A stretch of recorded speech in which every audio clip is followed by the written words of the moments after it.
Hey, welcome back to another episode of Open Mic. Tonight is an interesting topic. I thought we'll go into the pillars of success, but there's also a little infomercial. Tonight is the one episode before the end of the season.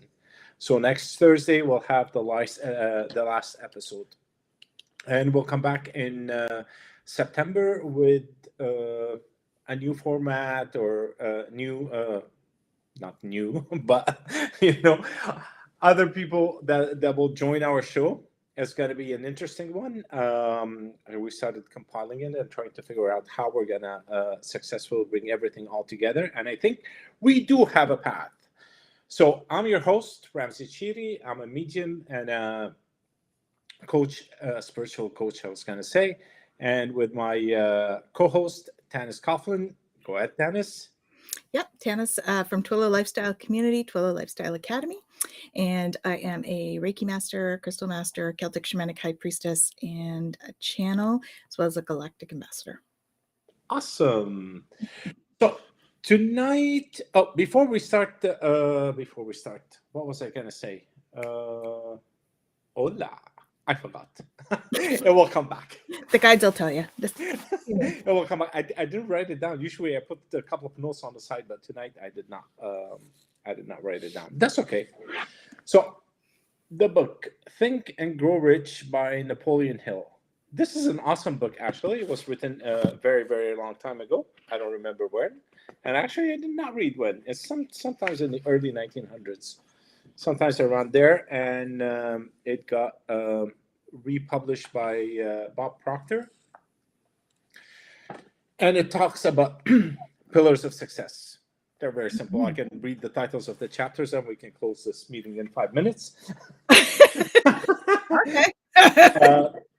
The pillars of success are desire, faith, autosuggestion, specialized knowledge, imagination, organized planning, decision, and persistence. So what I thought we can do tonight is that bring it up into, from a spiritual perspective, how can we move forward? Because the book was written and actually about getting rich, which is from a monetary value.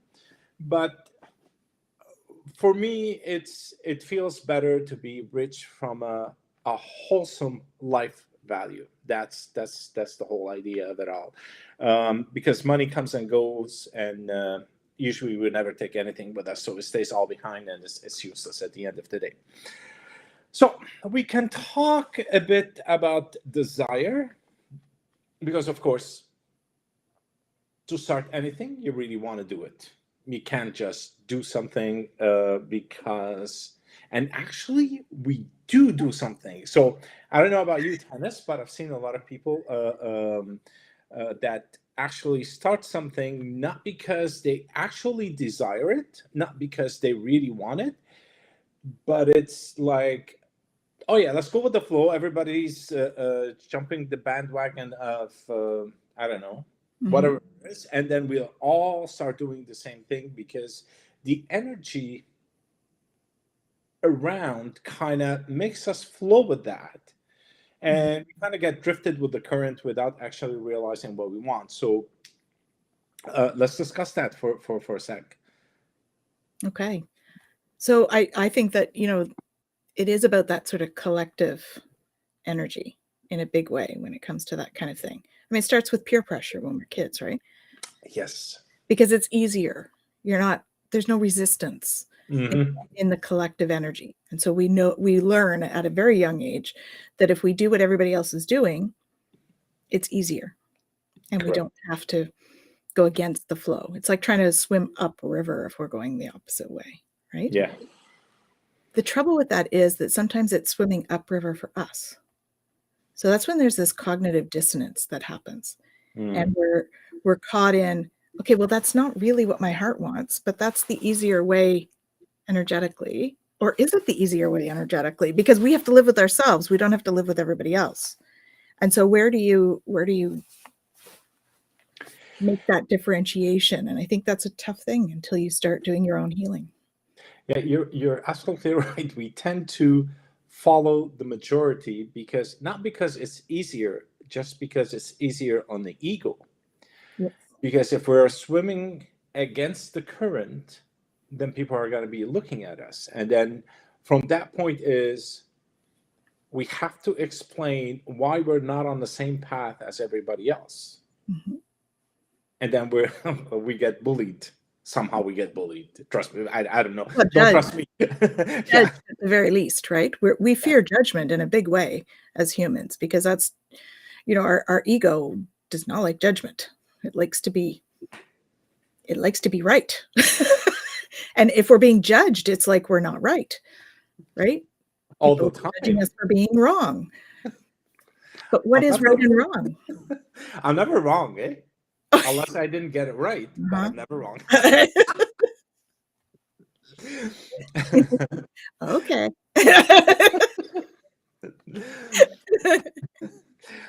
The beauty of it is that it is so easy to do what your heart desire if you just not look on to the other side, what our neighbor is doing, what social media is trying to push us to do, or the media in general. I'm not going to talk about social, but media in general is actually an energy blower. It kind of gears the energies towards certain things, because that's what we believe the masses want. But actually, the masses are a bunch of medias that pushes us towards a place. Although our heart does not desire that place, it's easier for us to float with it. So sometimes, I think there is something to be said for, in terms of us not judging others, right? In terms of us saying, like, we don't want to say that everything the media is saying is wrong, right? So what we're saying is, if it's not right for you, Correct. then reevaluate.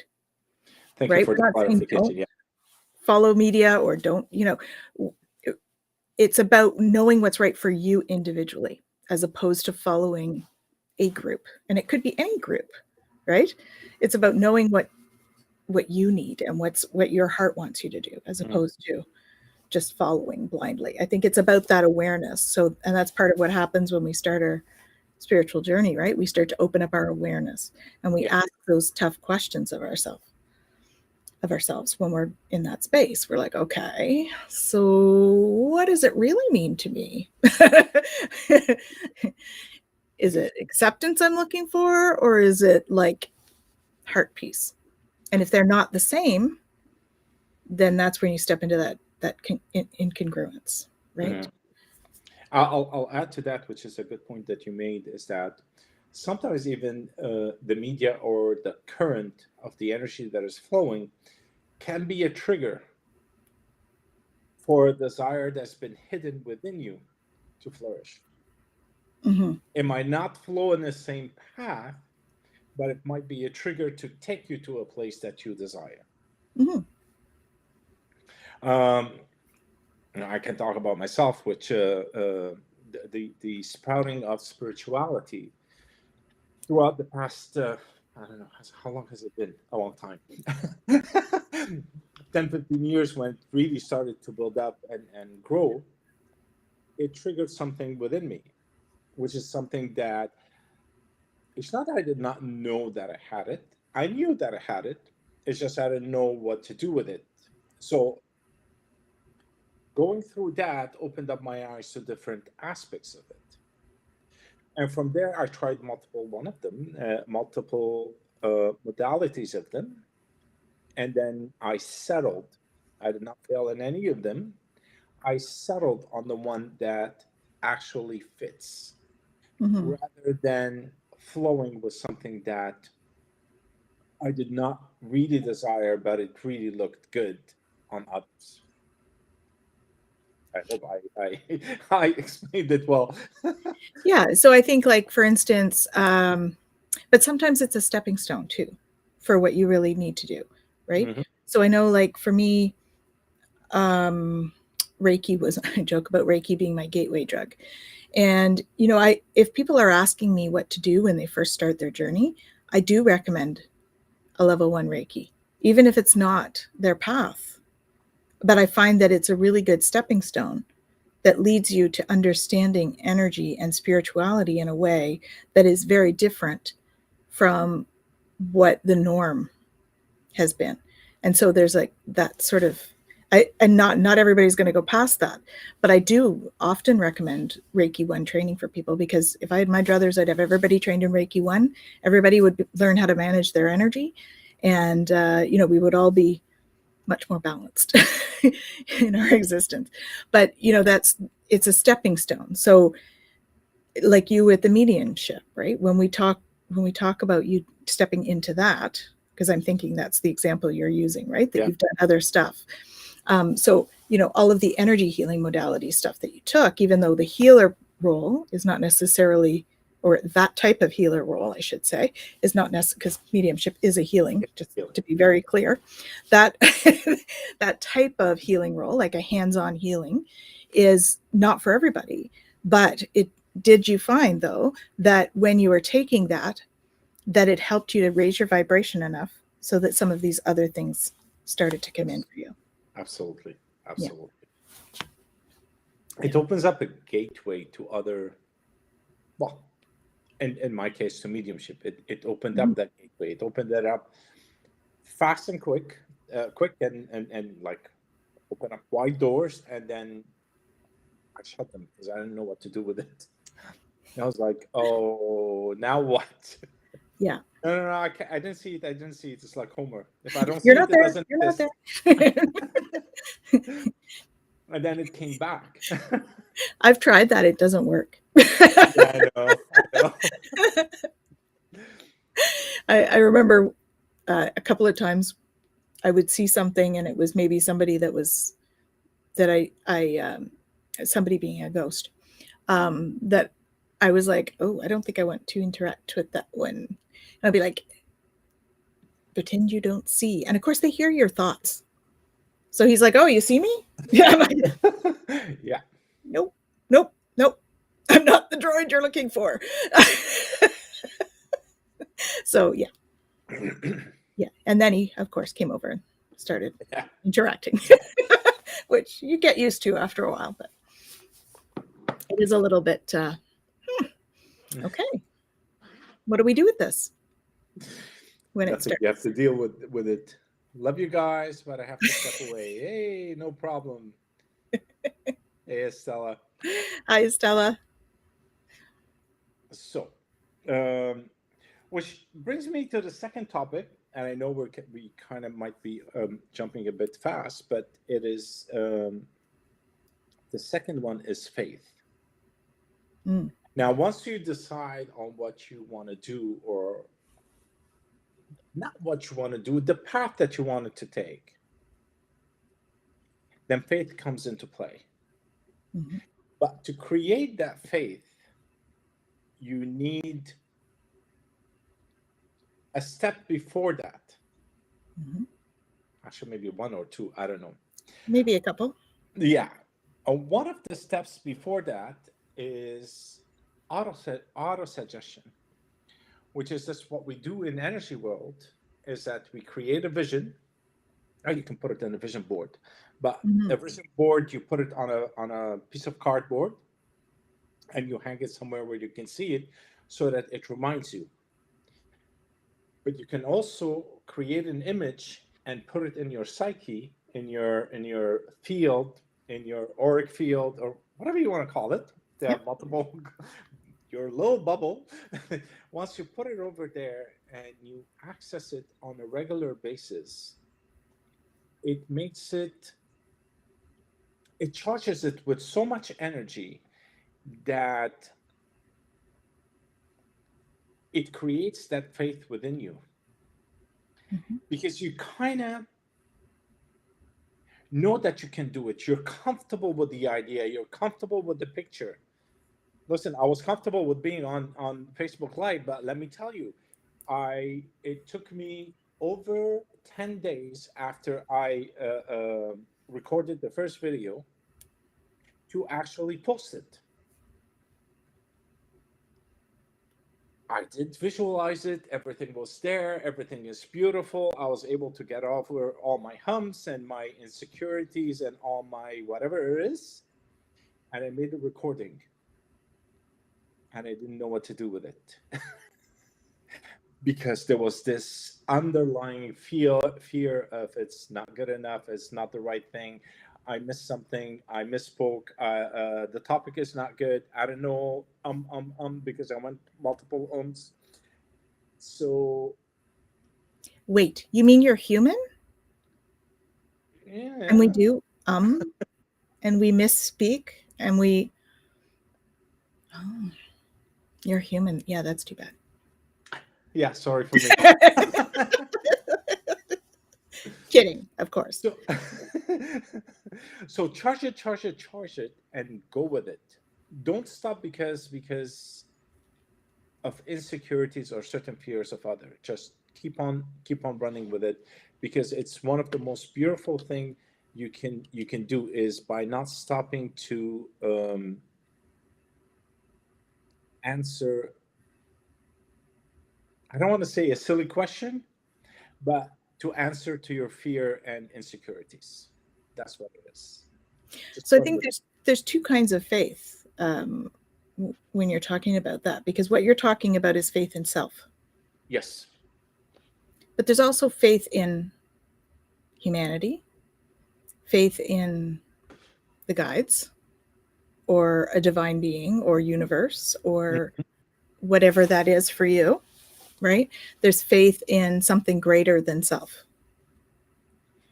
And they kind of go hand in hand in my mind. So I remember we had a conversation around this at the time that you were doing your podcast contemplation, shall we say.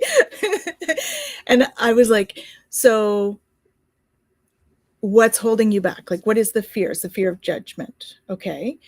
You and I channel a lot. Mm-hmm. So is that about, so when you do your speaking, are you channeling? And I believe you said yes. I believe I channeled. I didn't really, we don't think about it when we're on here. We just kind of allow it to come through. And I said, so first of all, is that really you then? So why are you judging you? And are the divine beings that we channel, are they full of love, right? Yeah. And you said yes. And I said, so would they do what's not for your highest good, right? Because even if we make a mistake, it's often for our highest good. So it would create, say you did something, you misspoke, and it brings something up for you, Mm-hmm. whether it triggers somebody else's thing, which could be, but is that for their highest good? Maybe. Did it help them to learn? Probably. So how are we to know what is for the highest good of everyone? Right? I mean, it's one thing to do, and I'm not advocating going out and speaking willy-nilly and not, saying all sorts of negative stuff. But if you're going out with the intention of sharing compassion and love in a genuine conversation, then is that not something that you can trust in? Mm. And I think that was kind of the gist of the conversation that we had in a nutshell. Yeah, and you're absolutely right. Who are we to judge ourselves on what is right and what is wrong? Mm-hmm. Because we really don't know, like you mentioned, who is it going to impact and how? And maybe it was a predestined error so that someone can see it and say, aha, that was for me. Mm-hmm. Hi, Jacqueline. Hi, Jacqueline. Thanks for coming. So, because really that's part of faith as well. Yeah. Is trusting in something greater, sort of guiding conversations and guiding outcomes. Absolutely. terms of that. And so when you take, and that's not to say that we shouldn't be accountable for our actions, because we are accountable for our actions and reactions. That is our responsibility. So I'm not putting that off in any way. Mhm. But I do think that sometimes there are things that happen for a bigger reason. Absolutely. And which is, you bring it a good point, is that you don't go unprepared to make an error thinking that it could be for someone. It's like going on a road trip and all you can see are billboard. They're all signs for me. It's not like that. It's actually preparing yourself, doing the best you can, doing 100, giving 110% of what you can. And the outcome is the outcome. Mhm. And it's not for us to judge. And also, you pointed out the faith of not only ourselves but our higher beings and our guardian angels, our guides, and Mhm. whatever you please. If you have faith in all of this in the process of life as in general, then there's nothing to be fear of, because it all stems from a drive of love towards a greater purpose on display or on display. Mhm. So yeah, it's interesting how a small little thing could drive us or propel us to a greater success. And I just want to define what a success is before we move forward. And then people think that a success is achieving something at the end of the day, if it's monetary or non-monetary. So let's go with a definition.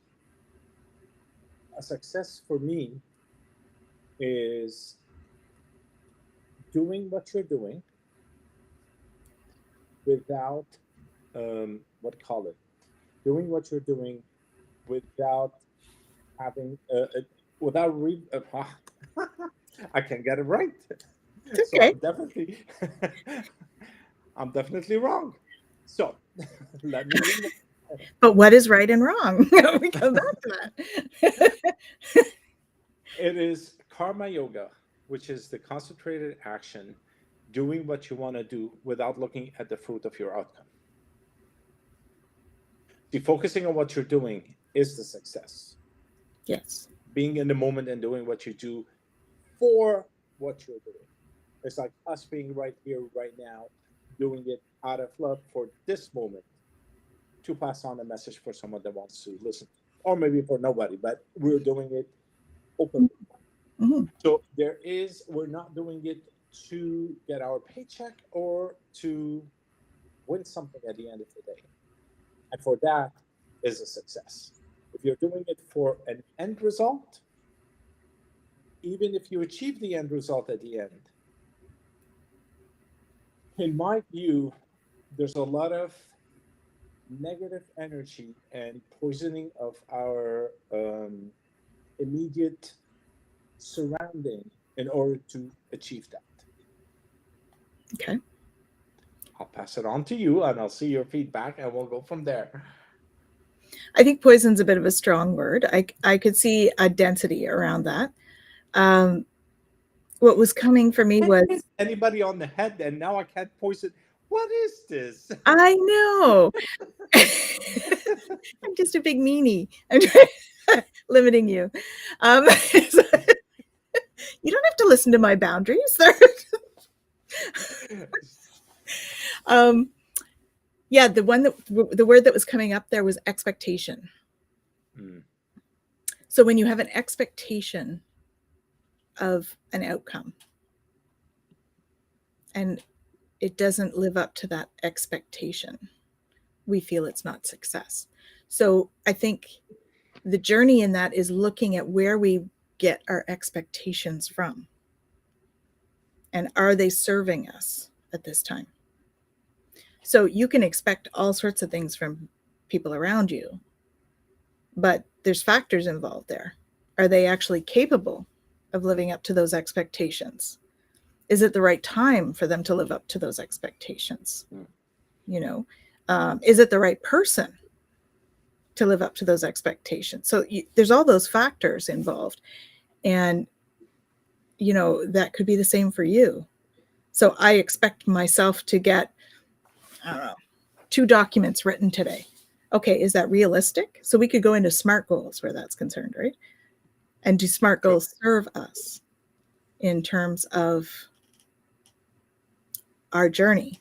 Because I think they serve us in terms of business, but then it depends on your intention with the business, right? Because when I say they serve us with business, we're talking about expectations. We're talking about, your quality indicators, your key performance indicators and that stuff. So it serves us in that. And oftentimes it serves in pushing your business forward on a day-to-day basis. But can we look at success differently than with numbers? And is the number a fair expectation of us, of our employees, of our team, whatever that work expectation is? See, I mentioned that before, is that I work in a big corporation, and there are key targets that we have to achieve every month, every quarter, and so on. In the old days, I used to stress in order to get to that target. Today, I do 110% of what I can. And if I achieve that target, it's a good thing. If I don't, it's still a good thing, because I performed at 110%. So I'm not looking at the target and missing the work, or stressing on the target while I'm doing work. I'm doing my work at 110%. And then from there, an outcome will come. Mm-hmm. And I might meet it or not. It all depends on different factors. There's certain things that you can't control within the corporate world, and it is what it is, and then you have to live with it. But if I did not give 110%, I failed. So I have a question. Go ahead. Where does that 10% come from? Oh, that's, you do what you can do at a max, and you add to it by being centered and focused on what you're doing. Sorry, it was dark in here, so I just turned off the light. Yeah, that's where the 10% comes from. So you do your work, Mm-hmm. and you center yourself to be present with whatever you're doing, that you're doing at 110%. But in reality, you can't go over 110. You can give to the maximum of your capability, Right. which is your 100%. And your 100% today might not be the same 100% as tomorrow. Absolutely, because it all depends on multiple factors again. Mm-hmm. The weather could be one of them. Yes. The energy could be another, as we've all found out this week. Oh my God, it was terrible. Oh, the weekend and the beginning of this week, energy was intense. Today we're in we're in a portal, of course, right? For manifestation today. You've got your, it's a 5 of 5. We've got a portal. And so, if you're looking at manifesting, guys, today's a good day. Set out your intentions. Yeah, but on Saturday, we had the new moon, and we had a solar eclipse, both of which bring really, like, new moon's not usually bad on its own, but solar eclipse with it, eclipses are like chaotic energy. And I don't know about you, but I was feeling chaotic. It felt like everything was, I did not have control this weekend. I was just riding along the process. So your output was less than 100%, but 100% to that particular period of time. Yes. It is not what it might be today, for instance. Today it will be 200% of what it was 2 days ago. Exactly. Yeah. But it doesn't mean that I wasn't doing my best that day. Yeah. Those days, right? I did the best that I was capable of those days. And I think that's where we need to be forgiving. And that's where we really have to watch our expectations of ourselves. Mm-hmm. Because we tend to expect, we have one really like stellar day, and then we expect all of them to be that way. Yeah. And that's where we start to fall into that self-deprecating kind of inner talk, right? Oh, Yeah, we always want so to much be. better the day before. Why But couldn't I do that today? we're, to put it in a good visual, we're like a heartbeat. It goes up and down and up and down, and as long as we're moving in that direction, we're good. The minute we continue going down or going up, there's something definitely wrong in the picture, and it's will be non-sustainable. Yeah. So you have to rise and relax and rise and relax. Mhm. Yeah. And So sometimes that's putting yourself out of the comfort zone, but you don't want to be out of your comfort zone constantly because that's yes, stressful. there are certain times where you just go full fledged at you get all your energies from everywhere in the universe, and it just like go bang bang bang. But you're right, this is not sustainable. You can do this for a couple of days, maybe if you're lucky you can do it for a week. Even if you can do it longer, it catches up to you. Yeah. It catches up to you. It manifests in different what do you call that, dis-ease within the body. Yeah. Yeah. I mean, we see, I think people's rate of burnout was Yeah. incredibly high. I'm not sure that it's quite as bad right now, but I think that if we're not careful on our re-entry back into, going out to work and being in a busy state, we could fall into that easily again. Some of us have been busy all the way through and still, going busy and having to really always reevaluate. I know I've had 2 burnouts when I was in management, and slow learner. But I start to know the symptoms now, and I'm like, okay, good to know. All right, time to take a day off. Right, when you start to be able to read yourself a little bit better. Yeah. But it's not. I think it's not just the work part that you just mentioned is getting back into the workforce. It's also the getting stuck in traffic for a period of time during the day, going to work, coming back. Really? But thank God, most companies right now are what do you call it? Going on a hybrid, which Yeah. makes it easier. So you can do 2-3 days at work, 2 days at home, and so forth. So it kind of eases the pain a bit. Mm-hmm. And not that if you're at home, you're not doing work. You're at home, you do more than what you do at the office. Yeah. But you're at a more relaxed environment, so you don't have to stress by sitting in traffic in the morning and in the afternoon. And you say these truth. Hey, you're welcome. I just have Facebook user on there. Yeah, it's Jacqueline. Oh, it's Jacqueline. Okay. So, well, I wanted to talk about something else, but I will hold it in my thoughts. I'll forget about it, but well, If it's meant to come out, it'll come out. no, I was going to bring up imagination now, and then we'll see. Imagination and faith kind of go hand in hand, because if you cannot see yourself in a place doing something, if you can't see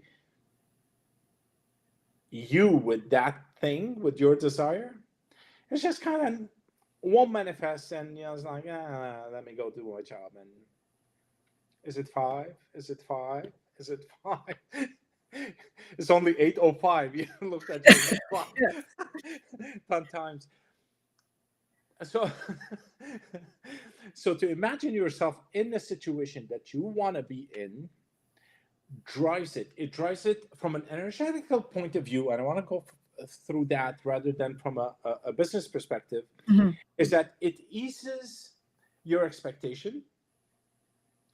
It kind of clarifies what you want and what you don't want in that situation. It gives you the option prior to getting yourself into it to make the right decision on what you want. So It's is it like fair to say it brings clarity? major clarity. Absolutely. if you're buying your new house or your first house, your second house, whatever it is, we don't jump into the market to get something. We design what we're looking for. Oh, I need a laundry room that has a space to do this. I need 3 bedrooms or 2 bedrooms, and I like the open concept. I like the closed concept. So you design what you're looking for, and then you go out and the funny part is that if you design it very, very well and it's well charged, Yeah. it just pops. Mm-hmm. It just pops, and the universe goes, here it is. This is what you're looking for, right? And you go, oh yeah, minor mods here and there. It's not a big deal. I can live with that. Yeah. And then you get it. The clarity is a very important part. Once you have that, you become your faith gets stronger. Even it gets stronger with yourself and with whoever is kind of guiding you to get there. Well, and I think faith in yourself and in the process of doing that comes the more you have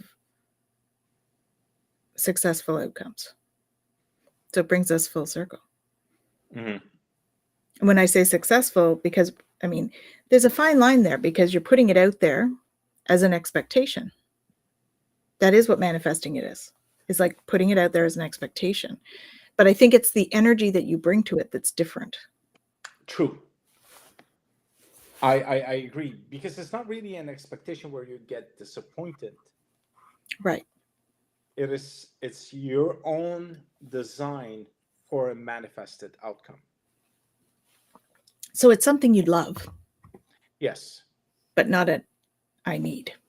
Yeah. Right? Oh yes. It's a good point. It's a good point. It's not I need. I need that ends in disappointment usually. Yeah. Because after 2 days I don't need it anymore.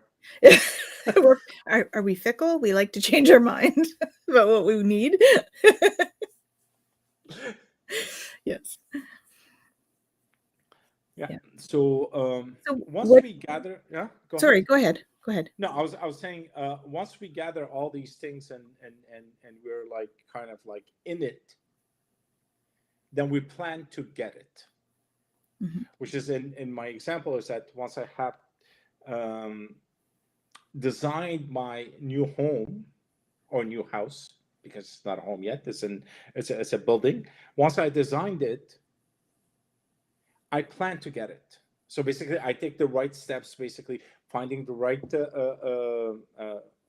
what is that agent to find the house, getting the mortgage approved, pre-approved. I don't know, getting my documents in order, talking to the bank, talking to others, and then opening up for me to get into the market to find my vision that is waiting for me. And it's funny. No, it's not funny. Nothing is funny. Everything is just perfect. Sometimes it's funny. Funny is good. Back in the days, I was, how old was I? I can't remember. Anyways, in my mid-20s, maybe, or something like that. Anyways, I was living in Lebanon. There was war. We didn't have we didn't have books about anything, actually. We didn't have internet. By the way, for those people for the new generation who doesn't know what type of phones we had, it was with a long cord that you can walk from the kitchen to another room. That was the extent of where you can move with a phone. Anyways, and you couldn't send text right away, and you couldn't either search or Google anything. You might even have had to have done this. Oh yes, the rotary. So there was a period of time we were displaced and living somewhere else, and at night I would just, when we turn off the candles because we didn't have electricity, I would just imagine, and I didn't know the power of imagination, what it can do. I would imagine myself in North America. I would create a house. I would create my car. I would create my job. And every night, and so on and so forth, this picture started to get bigger. It started to get brighter. It has started to become in color. And I wasn't sure what I was doing, but it's just a dream per se, because, hey, there's nothing I could do. That we don't have TV, we don't have electricity, we don't have nothing. And I have my dream faculty, so I use that on a nightly basis to project myself out of that situation into somewhere else. With time, I manifested my movement from Lebanon to Canada. It manifested. It was so strong. The picture was there, everything was there, and things started happening in the right moment. Somebody comes over. I'm going to Cyprus. You want something from there? Well, get me an application, since everybody's applying to Canada. Why not? So I filled up the application. I can't send it because we didn't have mail.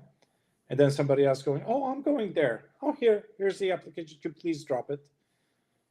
And I got the I got the call to go for an interview. And a week before my interview, they ended the Pope came out and said, don't take the Christians from Lebanon and blah, blah, blah, all these beautiful things. And they stopped the program. So I got to Cyprus. I went to the hotel that night, and there were a bunch of people in the hotel, and everybody got rejected. Don't go, don't waste your time, don't waste your money, blah, blah, blah. So I go, oh, no. I came over here. There's like 2 streets down. I'm going to the embassy. I'll get my visa tomorrow, and that's it. And it wasn't, I don't remember it to be, oh my God, and I'm not sure what's going to happen. I was like, whatever, I'm going there, I'm going to get it. I went to the embassy, did my interview, had my interview with the Quebec guy. I don't speak French well, and at that time it was easy. Take a book, read it, and translate it, and I did that. It was no problem. And he goes, Bienvenue au Quebec. I was like, what just happened? When I left his office, I tripped. I was so excited. I tripped. I scraped my knee. And then I did the medical, and everything was all around the embassy. Within 24 hours, everything was done, and I went home. And I got my visa within, I can't remember, 6 months or something. I can't remember the time frame. But it was the easiest thing that I've ever done during that period of time, when everybody else was blocked. So the faculty of imagination and the desire to achieve something and having faith in the whole process of the universe, it just propels you to the right direction. So where did you get your faith during that time? This is the thing. I've always had strong faith. I had a connection to something that I did not know what it was. Mm-hmm. I never related to organized religion, although I was living in a Christian area, 100%. We were pure Christians. We were like, cocooned. And there was churches, like really, in our neighborhood, there's one across, one in the back, one on top, one. It's like worse than, well, over here in Quebec, we call them dépanneurs. It's like those convenience stores. They're everywhere, and churches were everywhere. But I couldn't relate. For some reason, I couldn't relate with it. And but there was something strong within me that said, there's something out there. And it's there. I know it. I feel it. It protected me on multiple occasions. Mm-hmm. But until the internet came and we started seeing the new age sweeping through North America, it's like, oh my God, this is what I've been feeling, or I was able to relate to it very, very, very quickly. And it was so strong that somebody says a word, I go Google it, and I read like 500 pages on the internet from different perspective about the same topic. It's just like I needed to acquire all the information. Yeah. And all of it at once. But you can't drink all this water all at once, you choke. So You take it a bit at a time. Exactly. As it gets presented. Yes, absolutely. So that brings up a good topic, side topic. Spirituality versus religion. Yay, my favorite. Go ahead.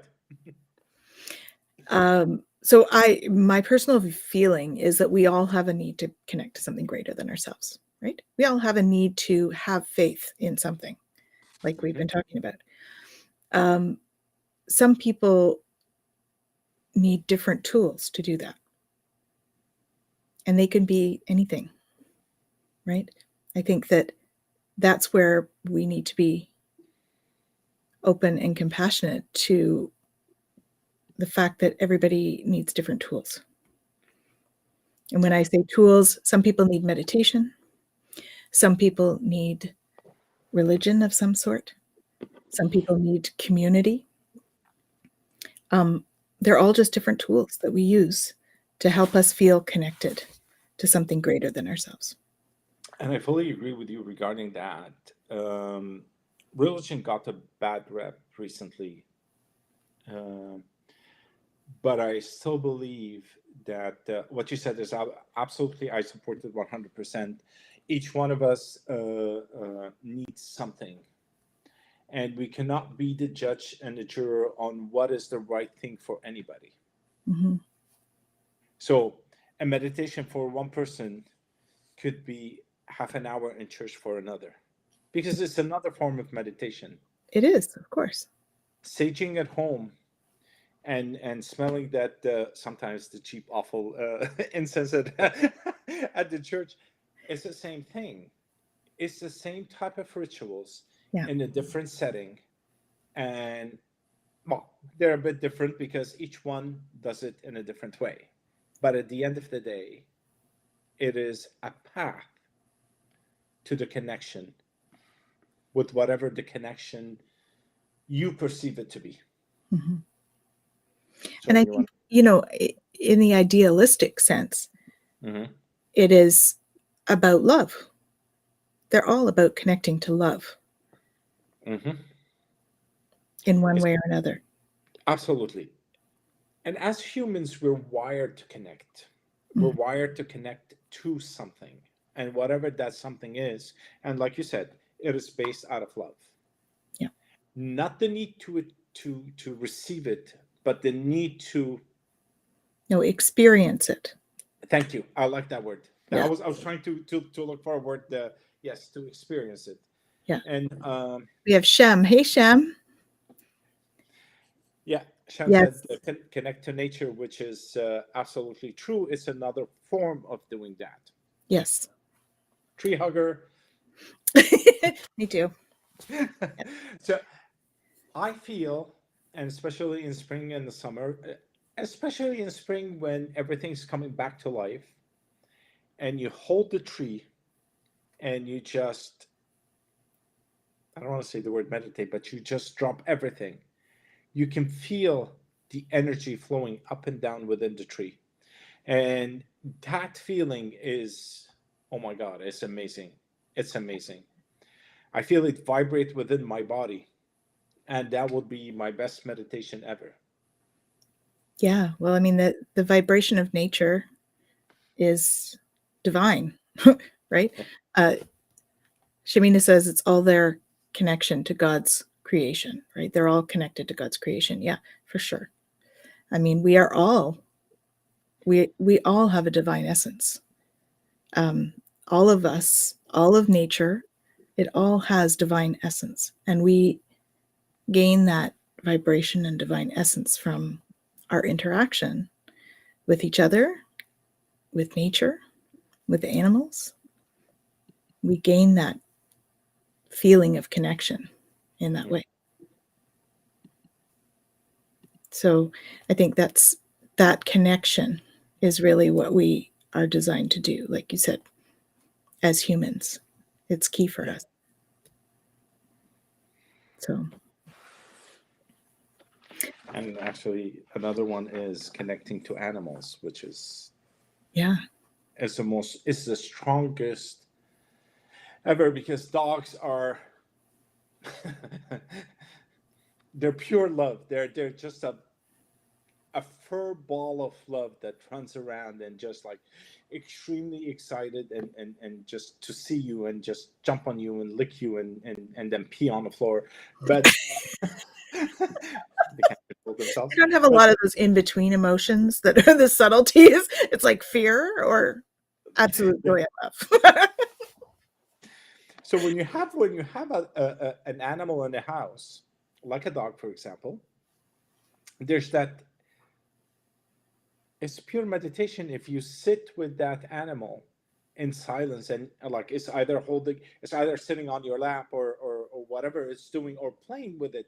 Just focusing on that is one of the most beautiful things ever, I feel. Mm-hmm. Mm-hmm. Unless you have a cat and the cat tells you when to pet her. Or So, yeah. please stay away. You're supposed to worship me. Just stay over there. When I want, I'll let you know. They have strong boundaries, is what you're Yeah. saying. So some of us could learn from cats. Like Eckhart Tolle said, I've lived with so many Zen masters, and they were all cats because they're all, don't touch me. When I'm done being with myself and the universe, I'll come and see you. Till Yeah. then, please, let's not chit chat. I'm busy. um, Yes. Yes. so, another decision and persistence are the two topics that are my favorite, actually. Mm-hmm. Decision is what stops us from doing everything that we want. Because when we decide, we're cutting something out of our existence. A decision is like a scissors. So you cut something out, and then you're not really sure what's going to happen. What if I wanted the chocolate instead of the vanilla? And dear Lord, and something's going to happen. And we kind of like start over analyzing a certain situation so that we do not make the wrong decision. Mm-hmm. Now, if we take that decision out and we say we can go right or left, make a choice. A choice is not a decision. A choice is you just pick chocolate over vanilla and that's it. There's nothing. There's no evaluation. There's no thinking about it. There's just absolutely nothing. Chocolate, and I move forward. Well, I moved this way, but it's just you get over it and you forget what happened and you just made your choice and you move forward. A decision, a word in itself, kind of paralyzes us because of the right and wrong and the what if scenario. And a lot of people get actually held back with the what if scenario. Mm-hmm. Because Anxiety is really based on what ifs. it's all what if, because a fear of missing out is strong. Yeah. So for me, And don't fear look of at judge too comes into that. Because what if I make a choice that people judge me on? yeah. Does that make it wrong? Or does that make it a choice for me? Kind of come full circle there, right? It's about that. It paralyzes. It paralyzes on multiple levels. But if we choose vanilla, we're done. We chose it, it's over. No one could come and tell you about chocolate could have been better for you. No, but I made a choice. That's it. There's nothing else. I choose vanilla. I did not choose chocolate. End of story. There's no debate. There's no discussion. There's nothing. You just hold your choice and you move forward with it. What The happens minute, if I choose both? no, if you have a choice of choosing one of, You can't go with both of them. You can't turn right and left at the same time. 2 Oh, scoops. well, you can, maybe. But 2 scoops. 2 scoops. So instead of paralyzing ourselves from moving forward, we change the spell that we have on ourselves that is holding us back. And that spell is called decision. Decide, break. No, no, no. I don't want any of these things. I make a choice how to move forward. You can have chocolate and vanilla. No, you can't. Thanks, Shamina. 2 scoops. See? And a choice actually helps us in tons of things that we do in our lives. It's not only one particular thing. It's not about a job, a house, or anything, or clothing. It's anything. You see something, you pick it up, you walk away. I remember one time, well, not one time, I do that all the time actually. And I haven't been shopping in a very long time, but I walk into a store and I turn around and I see one shirt. There's hundreds. I go to that and I take it and I go, this is my size. I try it, I put it in a bag, and I'm out of the store. You paid But for it there, in between, right? I'm just checking. pardon? You paid for it in between. I'm just Yes, checking. yes, yes, yes, of course.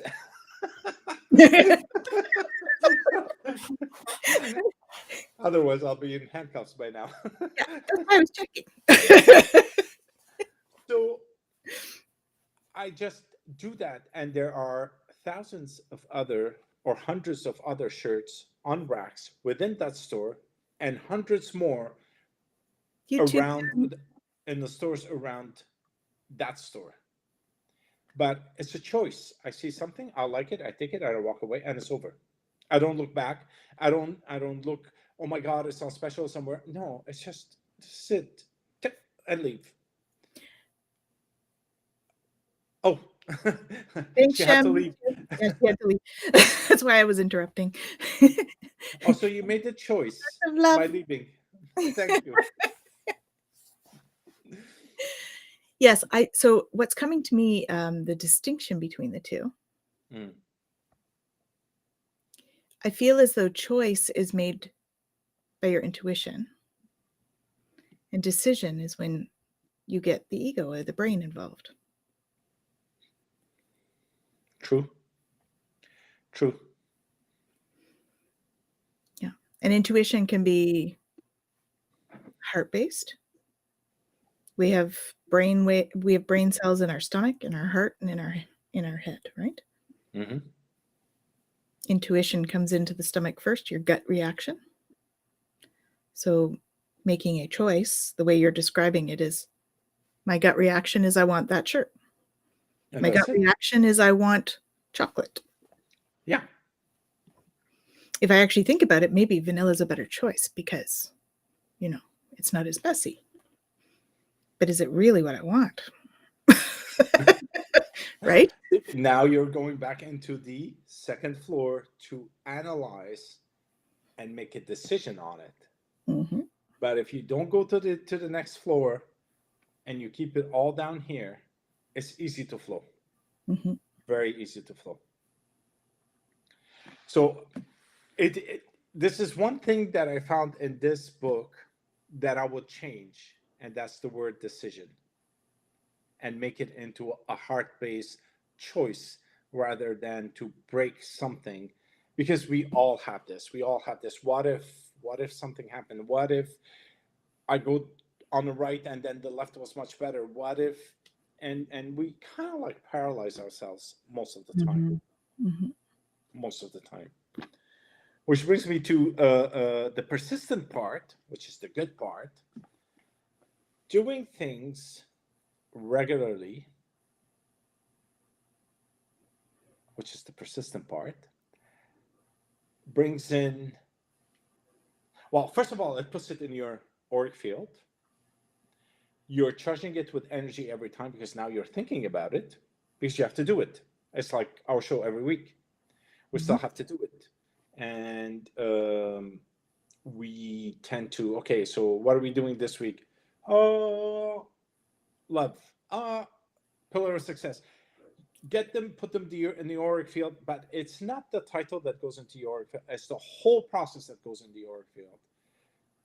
7:30, I'm going to go in. I'm going to press the stream, restream thingy, make sure it's going to get correct, adjust so I'm doing a process.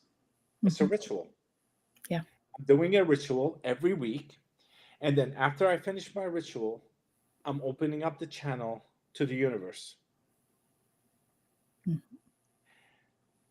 Doing that weekly, one, gives me more faith about myself. I'm not worried now about anybody talking about me. Well, I'm sure they do, but that's not the point. It's a bad thing. No. Maybe it's a good thing that they're talking about you. It's absolutely a good thing. So persistence comes with a huge flow, a push. It comes with a push and keeps you on the right track. You're not going to miss out on Thursdays because you want to go out drinking with your buddies. Thursdays, no. Thursdays you have a goal. So you dedicate all your energy towards that particular goal and you continue working with it. And that's the beauty of those pillars that what's his name, Napoleon Hill brought up. And of course, there's a couple of other things in there that maybe we didn't touch on, but that's okay. I think. So what are the 4 pillars then? There's 4, right? Well, he has 8 in total, but desire, faith, autosuggestion, which we put the autosuggestion and the faith together. The specialized knowledge. If you don't have knowledge in what you're doing, you're not going to go for it. That's an obvious. Imagination is part of your desire also, because you have to put it in your auric field, which brings you to planning, decision, and persistence.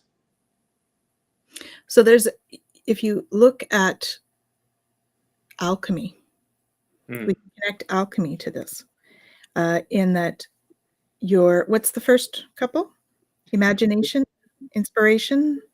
There's imagination, persistence, autosuggestion, faith, desire. Okay. So I think that imagination would be related to fire. It's that inspiration. Okay. And when we look at the body alchemy, we have fire at the top, and it's like shoulders to about a foot above your head. It's represented by a triangle. And that's like inspiration. So you've got divine inspiration coming in. Okay. The next one would be air, from your shoulders to your hips would be air. So what would that be related to? That would be like your brainstorming, your faith aspect.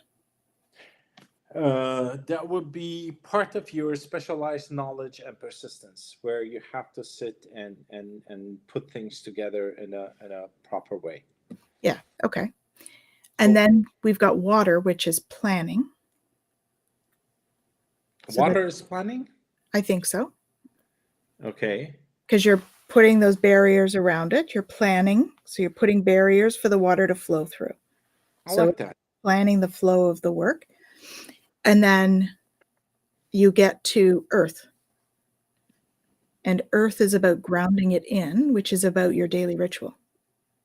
So persistence would be the earth.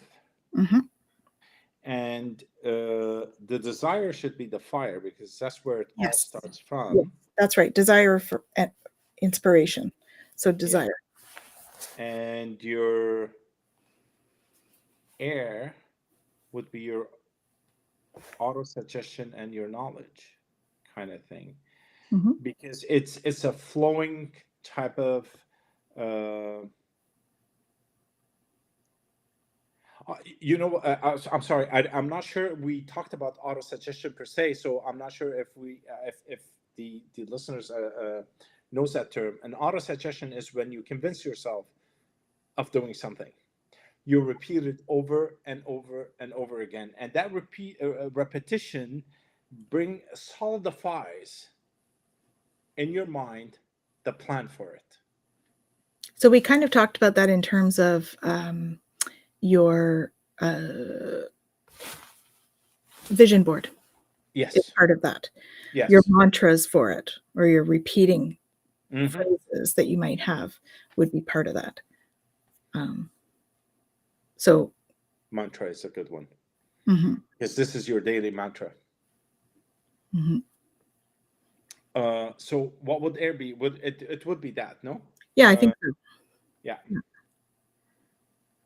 With a specialized knowledge. I have to It's write them. kind of like, in the way I see it, is like your immediate desire or inspiration is fire. The air is where you're like collecting the ideas, you're brainstorming, you're trying to, right? You're trying to bring all of it into one space. And then your water is where you're trying to give it the boundaries to flow properly. So you're giving it flow. And then to implement it It's the is decision. Yeah. is the persistence, the ritual of it. Yeah. Yeah, because imagination and auto-suggestion will be in the same bucket of air. Yes, I would say that would be air. Yeah. Yeah. Well, that's beautiful. I think we covered it very well. It was an awesome thing.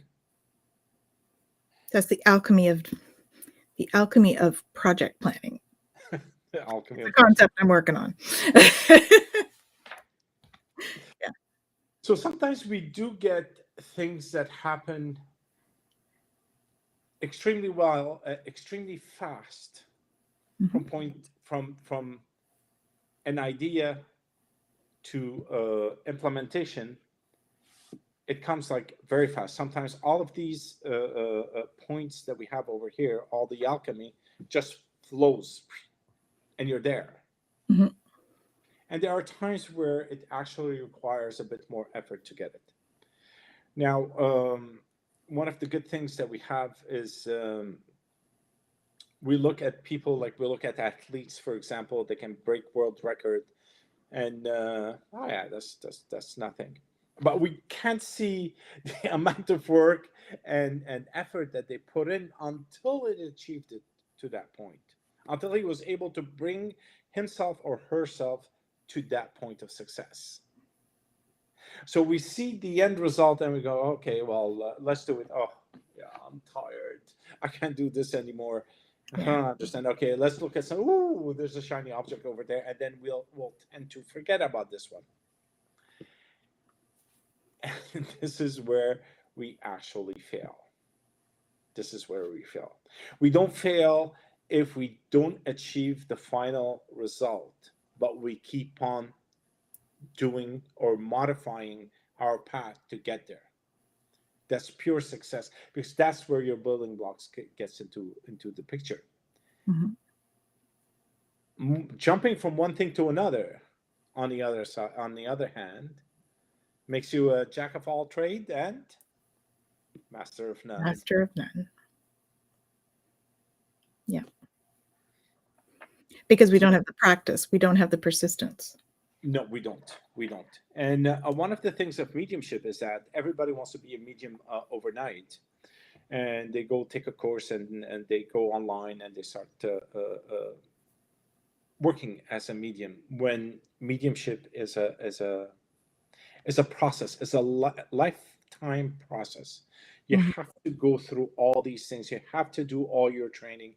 You have to give out hundreds of hours of readings to others in order to solidify your knowledge and your connection to spirit. Mhm. Because at the end of the day, you're not working on your own. It's not you. Yeah, exactly. It's not you. You're just being the medium, sitting in between two souls, and information is flowing not in English, not in your native language, in some kind of a language. It's more like a puzzle. It's a 5,000 piece puzzle, and you have one piece.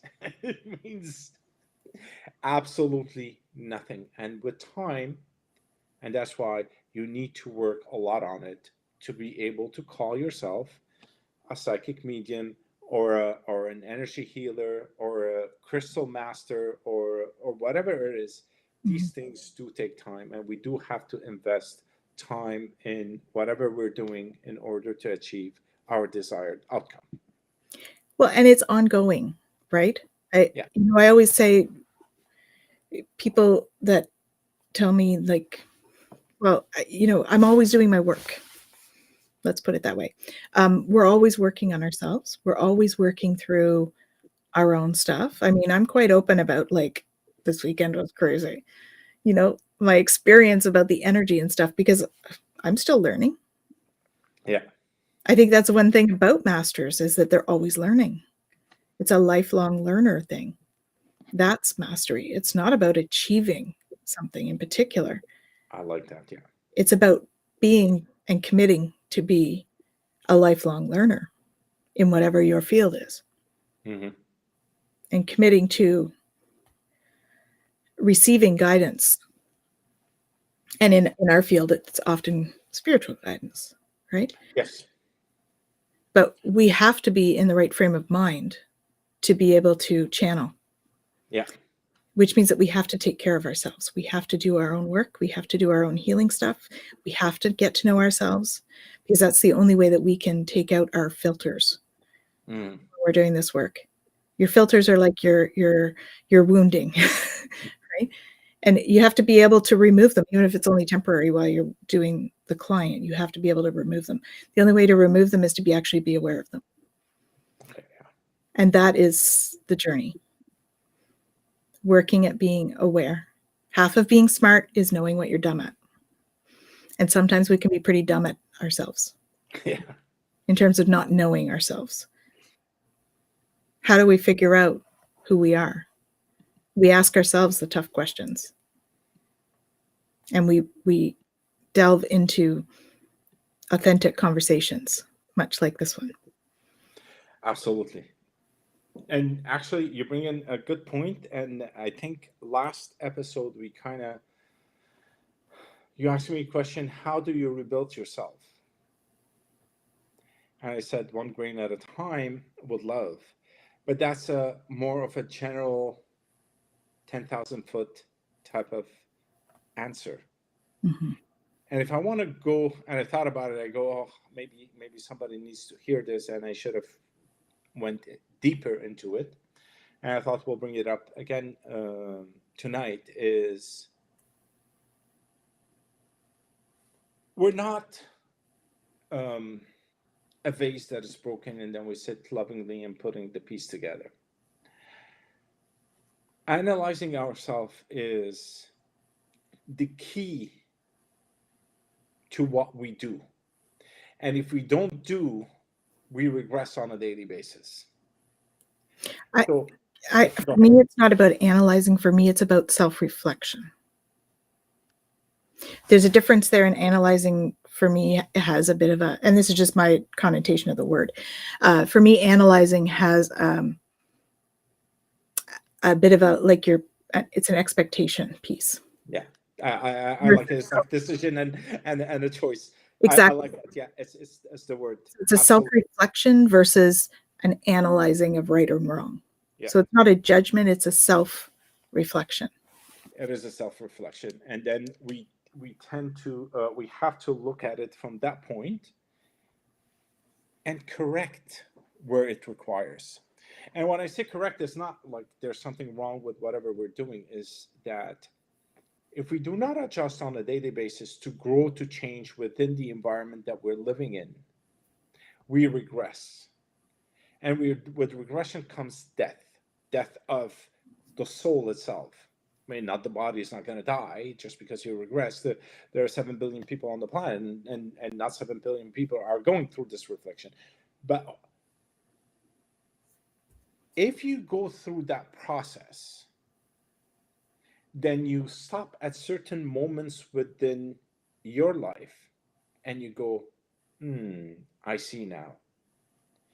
I give the love and affection to that situation, to the person that I conflicted with, forgive myself for allowing of this moment to be charged with negative emotion, releasing all of that, loving the whole moment together. And guess what? The whole moment disappears. It's just like it came out. Like I still have something over here. It came out. And it's a process. It's not something that I decide to take off my suit this morning and put a new suit on and I'm fine. It's a quilt. Yeah. It's one piece at a time. It took me 50 years to get destroyed. It ain't gonna take me 5 minutes to change. It's a process. And I take my process um, in a loving manner because you think, or at least I think, I cleared my whole, whatever baggage that I've carried all over the years. And then here I am walking down the street and somebody looks funny at me and I was like, yes, son of, oh, wait a second. What just happened? Mm-hmm. And then a new piece surfaces. Yeah. And then we do the work. That's And why that's, we're never really done. no. And that's why it's a journey. It's a quilt that you build throughout the lives and you make it beautiful every time. Yeah. And the more you heal, the more, what do you call them? Those squares for the quilt. I don't know what Patches. So the patches. more of these that you heal, the lighter it becomes. Yeah. And the more easy life becomes. Yeah. You vibrate at a higher energy, and triggers would be much less.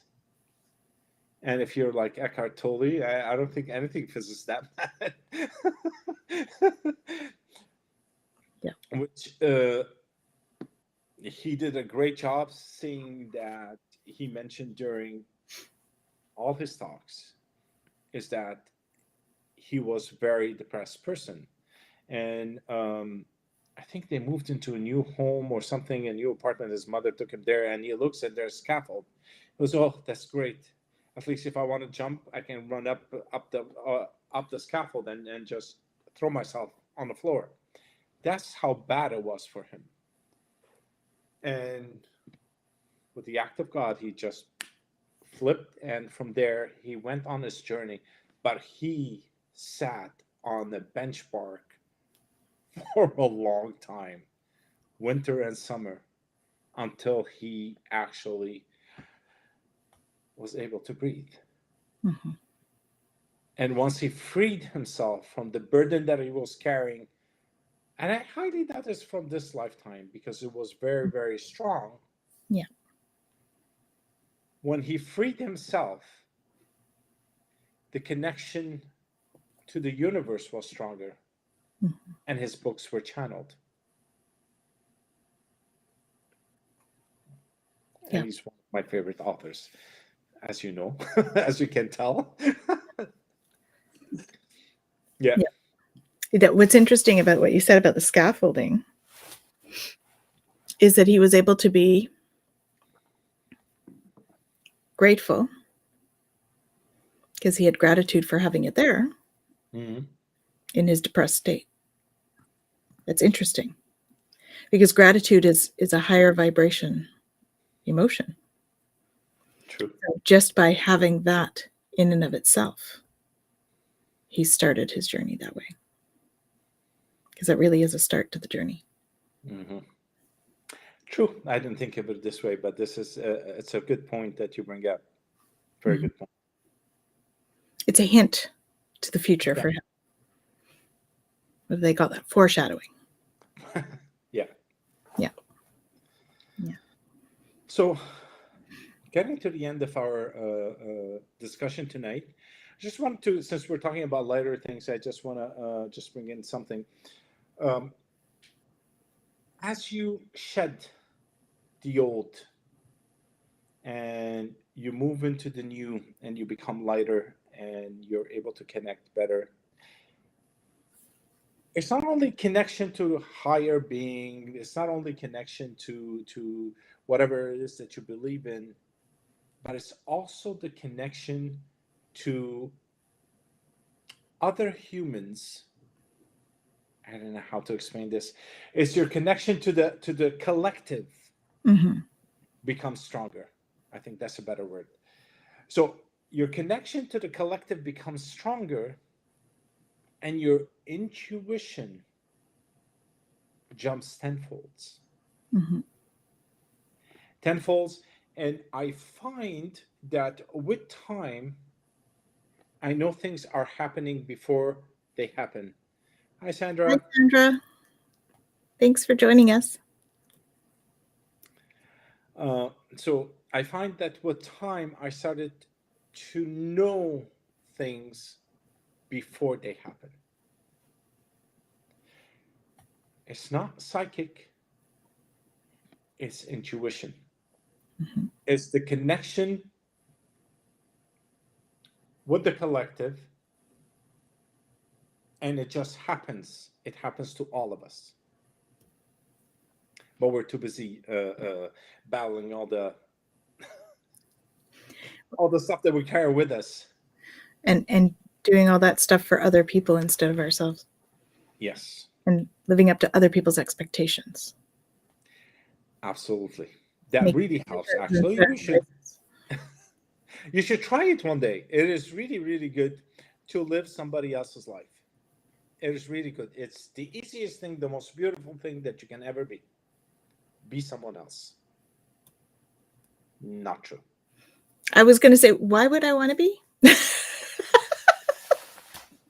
It is the hardest thing of putting yourself at a level of non-stop comparison and criticism Yeah. of not being up to the standard of the person that you're evaluating yourself to.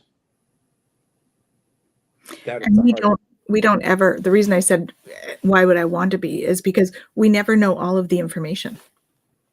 So when we go to put ourselves in somebody else's, if we were to be somebody else for a day, we might really not like it, because there's a lot of stuff we don't know about people. True. And you would find out an awful lot of stuff. You know, most people put their best foot forward when they're in public. They're like on social media. Mm-hmm. Yeah. Look at my beautiful plate. I ate this today. Really, what happened until I got there? All that happy face and beautiful smile and all of that. Yeah. You don't know what was behind it. One episode of Oprah Winfrey, she showed herself at the beginning of her career sitting and acting like Barbara Walters. That's a Barbara way of sitting. That's a Barbara. And she put herself on a very hard journey. Plus, coming from a black woman, coming from in the States, it wasn't easy breaking into television. Mm-hmm. So she found that this person could be the right fit for her. So she started to follow her. And at one point in time, she dropped it and she became famous Mm-hmm. because then it's her that came out. Yeah. And her beauty was stronger than anything in the world, that she was able to create an empire. Yeah. In that time frame, a huge empire. And she's never put herself out as being perfect. No. She's authentic. So she's a great example of authenticity leads to success, right? That's true. Not Thank perfection. You. Thank you. Yeah. Beautiful. Yeah. So Guys, we're coming to an end, and I said this twice, but I had to speak more. I can't. We I get can't told. avoid. Yeah. But it's coming to an end. We have one more episode of Open Mic, which is next Thursday, and then we'll take a break for the summer. Please do keep in mind June 12th. Pencil it in. Make sure it is. You don't have anything on that day. 1 to 5. Pardon? 1 to 5, right? 1 to 5. Yeah. It just gives you time to get up on Sunday morning. Us too. Yeah, I'll do. So, except the people on the East Coast. Yeah. Well, The West Coast, sorry. Yeah, they have to get up early. Well, too Little bad for y'all got Well, told. yeah. Yeah, Jackie. Yep. We got told. So please do keep it in mind. We're all going to be there. We're going to be. Did you announce it? Because last week you were keeping it as a surprise to this week. So would you like to I announce? actually didn't. Oh, I didn't? Okay, yeah. You're welcome, Stan. I forgot. Okay, so it is. What is it, anyways? Stan is It's a symposium. We're having a symposium on live on Facebook, YouTube, all of our all of our channels. So it's all the teachers with Twillo Lifestyle Academy. We're all going to be coming on speaking about 4 different topics that are hot topics for everybody. So there's like career and finance, romance, emotional well-being, and physical well-being, I believe. And we've got experts in all of those areas. All of the teachers are coming in to add their beautiful knowledge and wisdom. And we'll be doing some questions and panel discussions about some of those topics. And hopefully we'll have time for questions from you guys as well. And yeah, so stay tuned. There's more to come, more information to come. There'll be, we'll be sending out more info, but it's going to be a lot of fun. It's going to be. Please check the twillowlifestyle.ca. You can check my Facebook also, and my page, Awaken to Your True Self. It's here live. Yes, it is, Carol. It is. Yeah. Yeah. So it's there's going to be 8 of us speaking in our different areas. So great. It's going to be awesome. Am I forgetting anything? I'm sure. No. I don't think you forgot anything. I forgot everything, but you did remind me. Thank you very much. And thank you all. Awesome. Thank you, Carol. Thank you. Like I said, there's one more episode for Open Mic, and next season is going to be interesting. So stay tuned for more announcement on our different programs, different teachings. You can check out the twillowlifestyle.ca for our whatever we're classes and events. For all our classes and events. I do apologize. It's almost 9 o'clock, so it's okay. And we're just coming out of our chaotic eclipse energy. That's all. Yeah. So thank you all, and we'll see you next Thursday. Have a great evening. Lots of love. Yeah. Before we leave. All right.